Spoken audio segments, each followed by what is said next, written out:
A noite de 24 para 25 de dezembro de 1968 representou, para milhões de pessoas, uma noite de celebração, de amor, de paz e bons sentimentos que o Natal pode oferecer.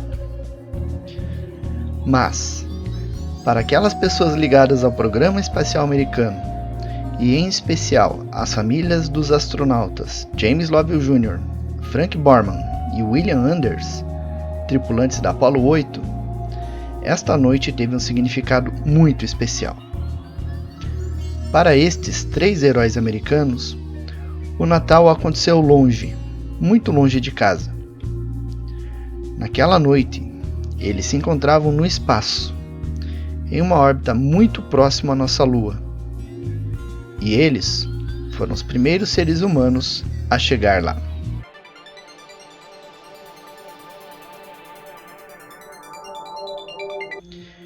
Desde o começo da década de 1960, a NASA desenvolveu um planejamento abrangente e minucioso, com o objetivo máximo de permitir o primeiro pouso tripulado na superfície lunar até o final da década de 1960.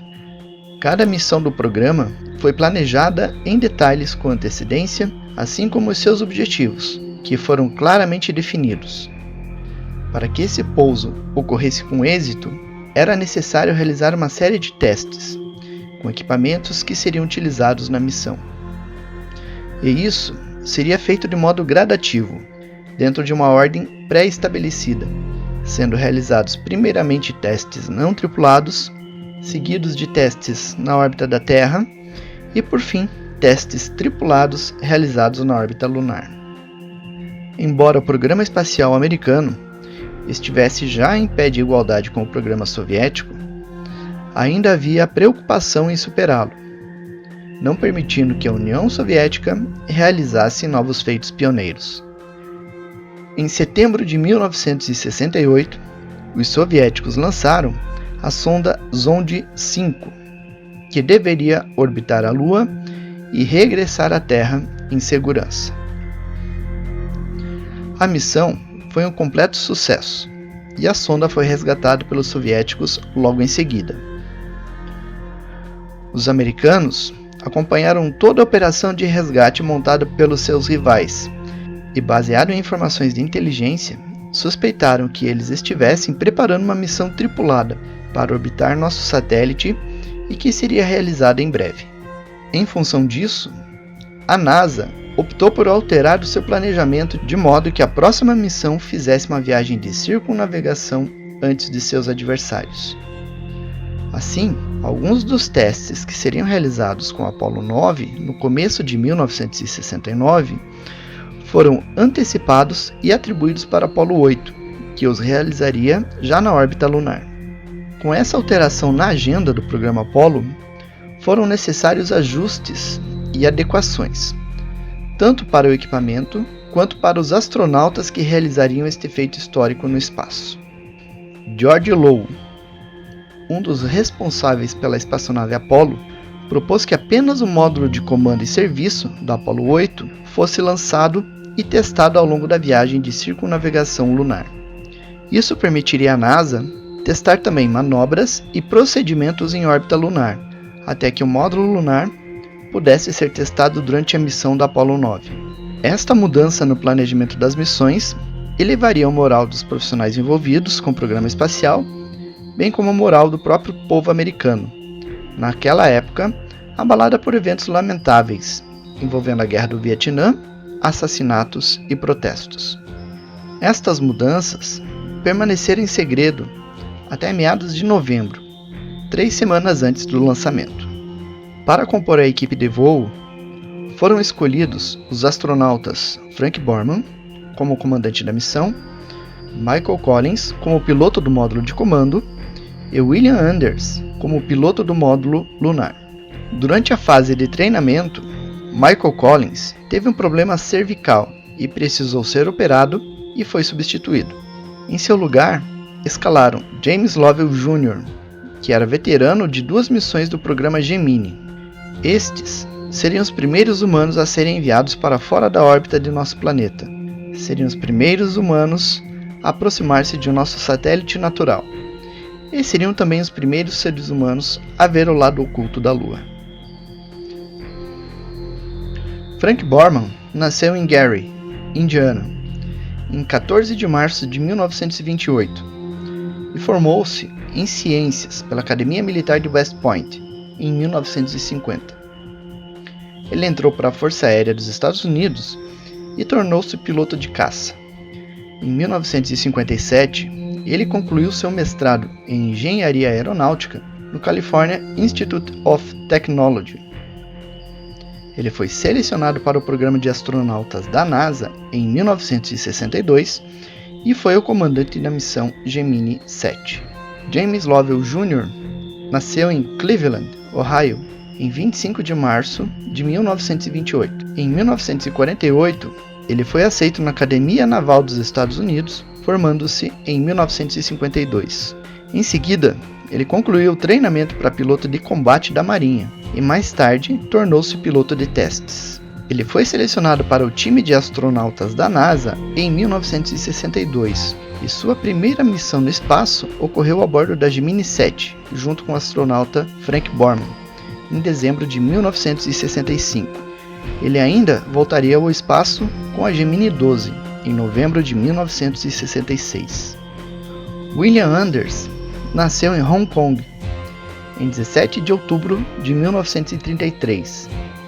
Ele obteve bacharelado em ciências, com ênfase em engenharia elétrica na Academia Naval dos Estados Unidos, no ano de 1955.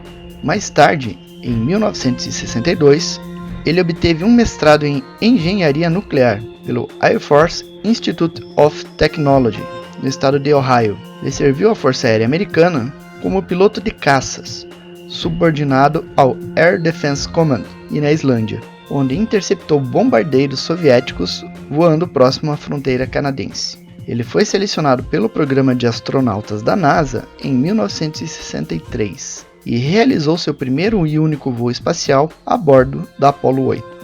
O controle da missão seria composto por especialistas de diversas áreas, além de uma equipe formada por astronautas do próprio programa Apollo, na chamada equipe de suporte.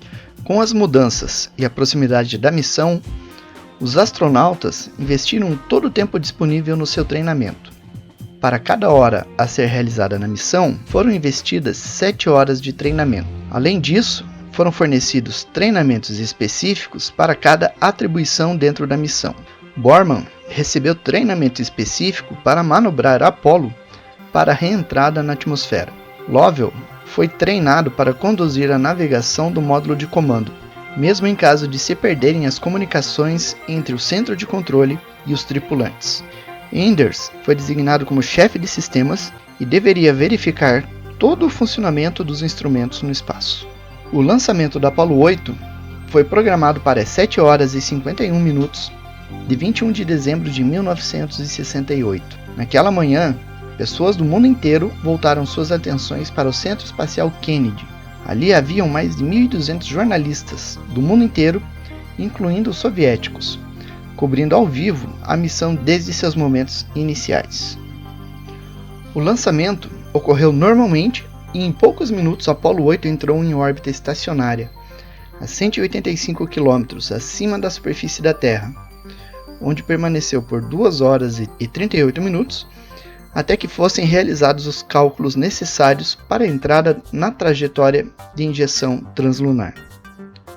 Enquanto isso, os astronautas checaram todos os sistemas da nave para certificar-se de que ela estava em perfeitas condições para a travessia.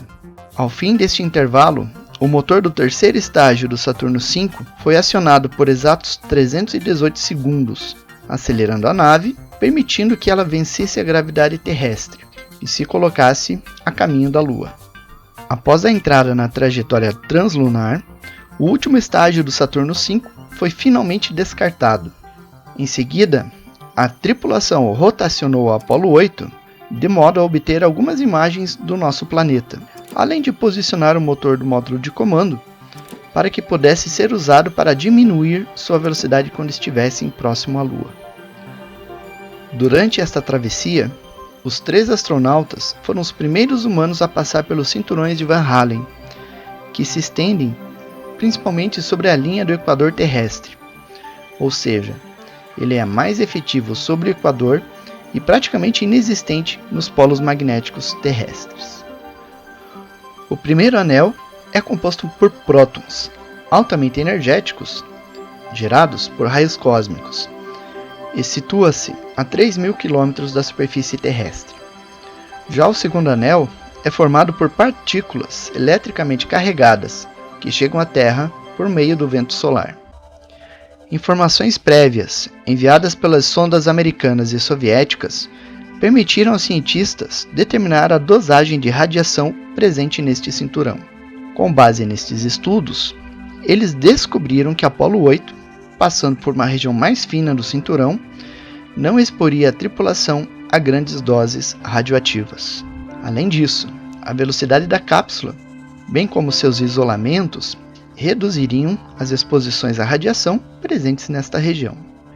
Para efeito de comparação, o nível a que os astronautas estariam expostos durante a travessia não seria maior do que a radiação utilizada no exame de raio-x. Ao analisar os dados do medidor de radiação pessoal de cada astronauta, a NASA mediu a dosagem total de radiação a que foram expostos em 1,6 mg, ou seja, dosagens que provocariam no máximo alterações momentâneas no sangue.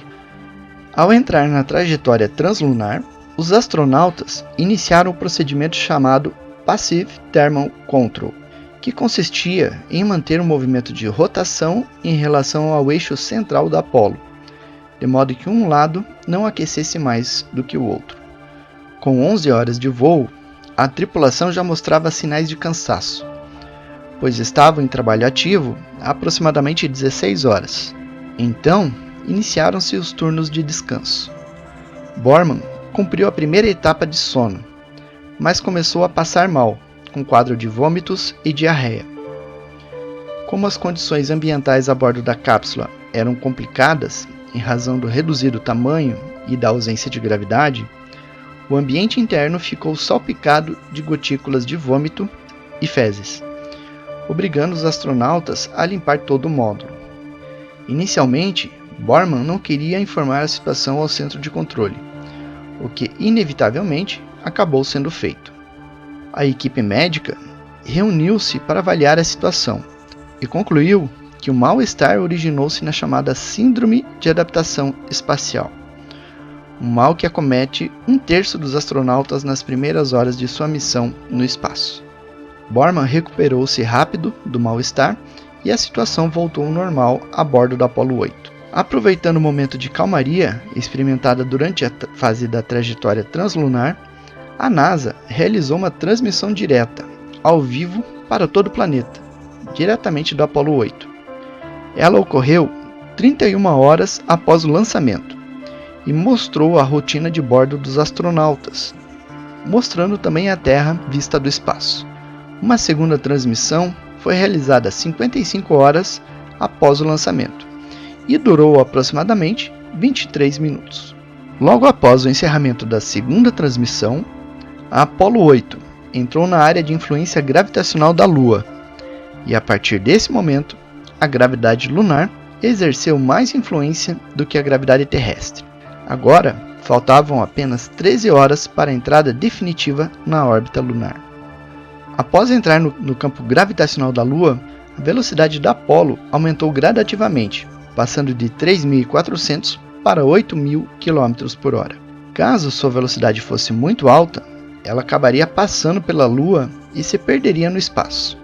Então, era preciso diminuir a velocidade da cápsula para 3.200 km por hora, e para isso foi usado o motor do módulo de serviço.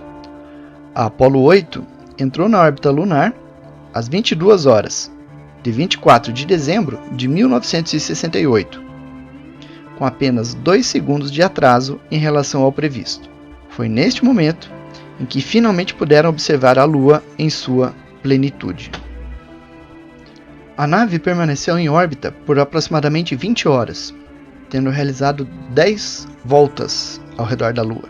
Durante este período, Os astronautas cumpriram um cronograma de tarefas, sendo a principal delas o reconhecimento da superfície lunar para futuras missões tripuladas, especialmente a região do Mare Tranquillitatis, que era o local escolhido para o primeiro pouso. A data de lançamento do Apollo 8 foi especialmente escolhida para proporcionar a melhor iluminação nestas áreas de interesse. Uma câmera foi instalada na janela do módulo de comando para gravar a passagem sobre a superfície lunar.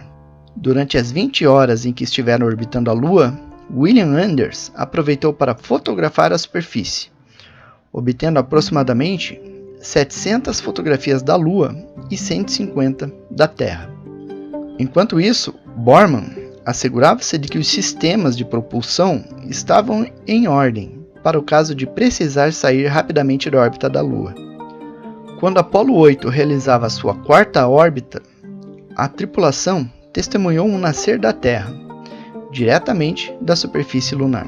Neste momento, foi realizada a clássica foto, onde vemos a superfície da Lua tendo nosso planeta ao fundo.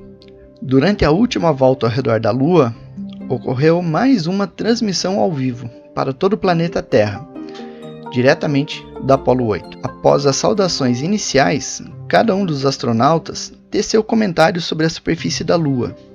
A seguir, cada um dos membros lê um trecho do primeiro capítulo do livro bíblico de Gênesis, finalizando com votos de Feliz Natal a todas as pessoas da Terra.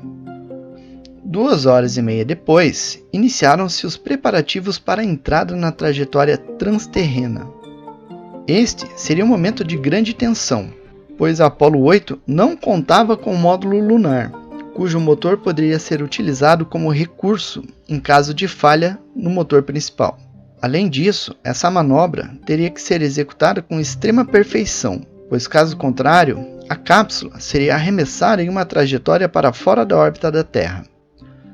A manobra começou exatamente às 2 horas da madrugada de 25 de dezembro de 1968, quando a Apollo ainda passava pelo lado oculto da Lua. Portanto, não havia comunicação possível entre a nave e os controladores na Terra. Foi aí que os astronautas fizeram valer o seu treinamento, conduzindo com perfeição o processo diretamente da Apollo.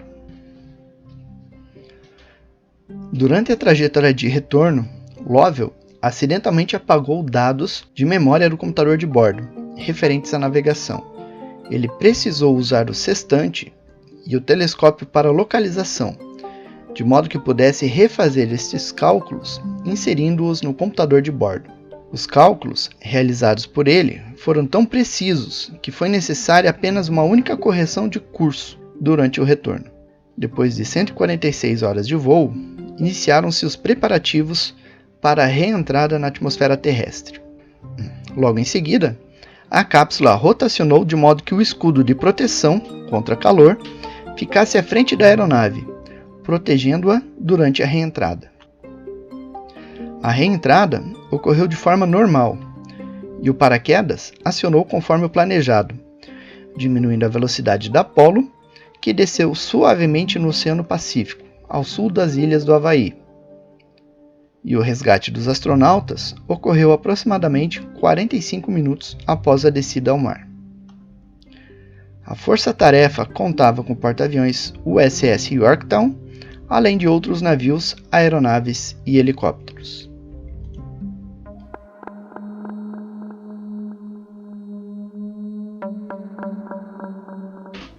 Os incidentes ufológicos documentados nos programas Mercury e Gemini levaram a NASA a adotar medidas cautelares, visando manter um maior sigilo sobre estes incidentes.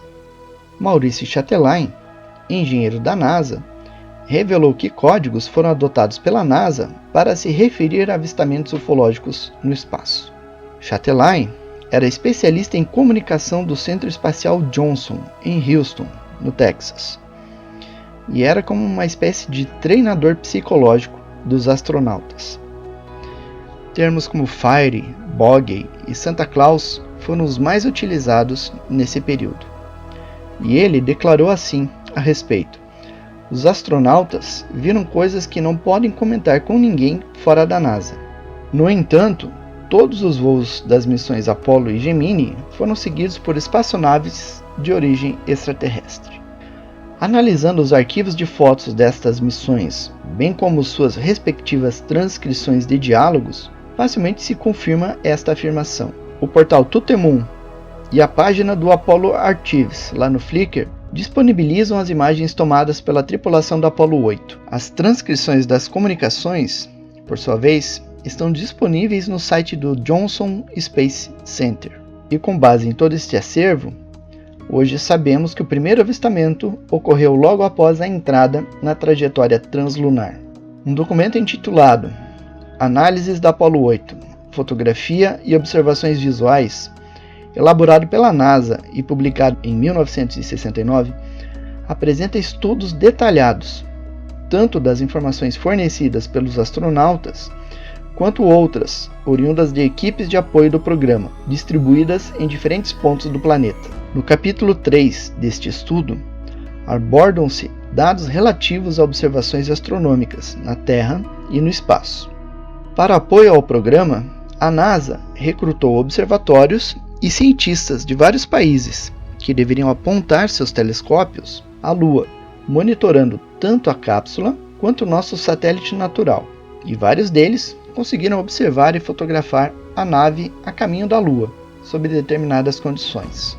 No dia seguinte ao lançamento, o US Naval Observatory, situado em Washington, D.C., observou e fotografou não apenas a Apollo 8, mas também 4 outros objetos luminosos acompanhando a cápsula com os astronautas. O registro obtido pelo Observatório Naval ocorreu na noite de 21 para 22 de dezembro de 1968. Naquela mesma noite, uma equipe brasileira, que era integrante desta rede de monitoramento, observou e registrou brilhos intensos na região da cratera Aristarchus.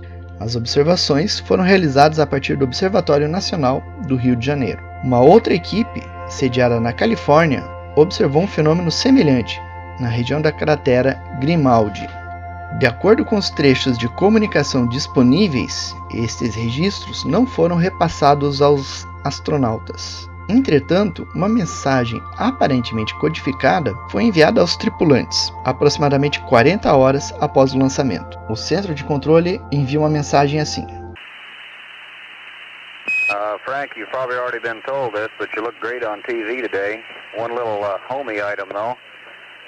In the El Lago area, you were upstaged by Santa Claus. He came around on the fire engine just about the time you guys came on, so most of the little critters were all outside.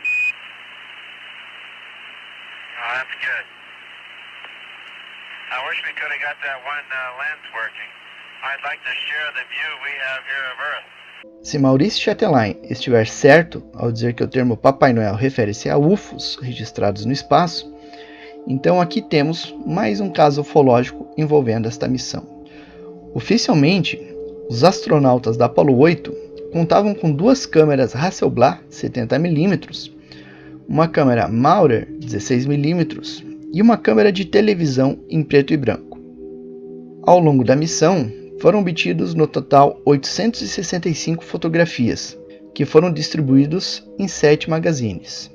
O Magazine A é composto por 78 fotografias, que registram os momentos iniciais do voo, a trajetória translunar e a entrada na órbita da Lua. Nesta coleção de imagens, existe uma em especial, identificada como AS08 16 2611, onde observa-se a superfície da Lua e acima dela 3 objetos luminosos de cor azulada, destacando-se contra o fundo escuro do espaço. Durante o período em que permaneceram na órbita da Lua, outros avistamentos ocorreram e alguns deles foram registrados pelos astronautas. O Magazine B, por exemplo, contém 152 imagens coloridas, registrando a superfície da Lua e nosso planeta a partir da sua órbita.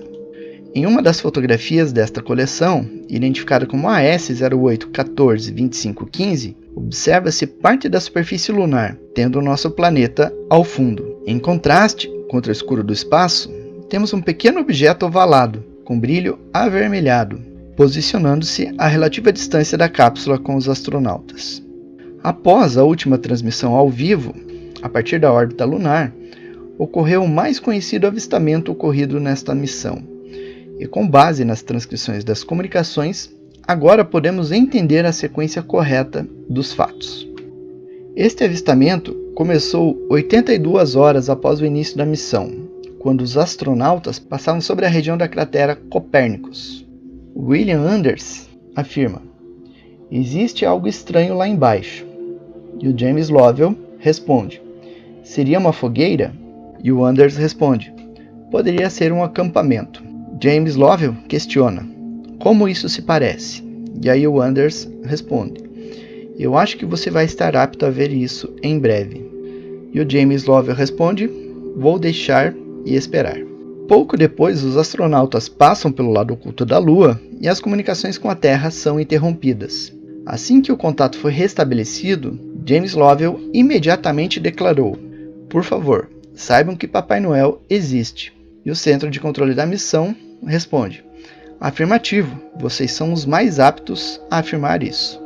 A resposta do Centro de Controle soa como uma confirmação de que os astronautas teriam total credibilidade para relatar seus avistamentos à NASA. Os trechos que se seguiram ao diálogo envolvem conversas envolvendo dados de voo e não houveram quaisquer comentários mais descontraídos ou mesmo referindo-se à data que se comemorava naquele período. O ano de 1968 foi particularmente intenso, tanto para os Estados Unidos quanto para todo o planeta. Neste ano, o mundo viu atrocidades cometidas pelos dois lados envolvidos na Guerra do Vietnã. Leis favorecendo o apartheid na África do Sul, as mortes do ativista Martin Luther King e do senador americano Robert Kennedy. O feito do Apollo 8 serviu para elevar o espírito humano diante de tantos eventos desagradáveis, oferecendo esperança de dias melhores.